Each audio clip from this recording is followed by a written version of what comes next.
An in-depth look at sexual abuse on Montana's reservations is the focus of a PBS documentary. It's a collaboration with the Wall Street Journal and outlines the crimes of a trusted pediatrician on the Blackfeet Reservation. MTN's Tim McGonigal brings us a preview. Dr. Stanley Patrick Weber arrived in Browning in 1992 to work at the town's hospital run by the Indian Health Services. He made a good first impression, helping expand the hospital's youth outreach programs. But not everyone was sold. Back then, Blackfeet Tribal Chairman Tim Davis was working in the hospital's facilities department. His duties included inspecting government-owned housing, including where Weber lived.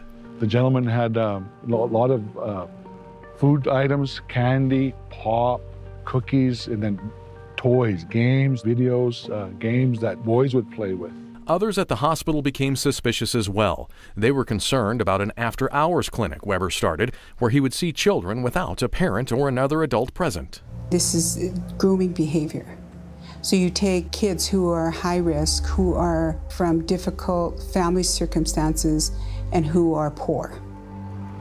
And you offer them new clothes, and you offer them food, and you offer them, a home where the lights are on all the time. A child will gravitate toward that. After his time in Browning, Weber was transferred to the Pine Ridge Reservation in South Dakota, where another doctor became concerned about his behavior.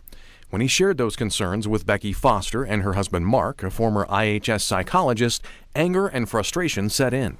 It says to me, as an Indian woman, as a mother, is that your kids don't matter. As allegations mounted, Dr. Weber was suspended. One of the people who investigated Weber was one of his superiors, Ron Keats, who would leave the agency and later be convicted on possession of child pornography. According to the former CEO of the Pine Ridge IHS Hospital, Weber was later cleared of any misconduct and allowed to return to work.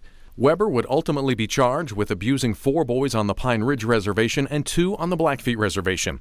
In September of 2018, he stood trial in federal court in Great Falls. The first witness was former Blackfeet patient Joe Fourhorns. The prosecutor, in her opening statement, she puts up a picture of Joe Fourhorns when he was about 10 or 11 years old, right around the time that he would have been abused by Dr. Weber. She wants the jury to remember this little boy. In Great Falls, Tim McGonigal, MTN News. Thanks, Tim.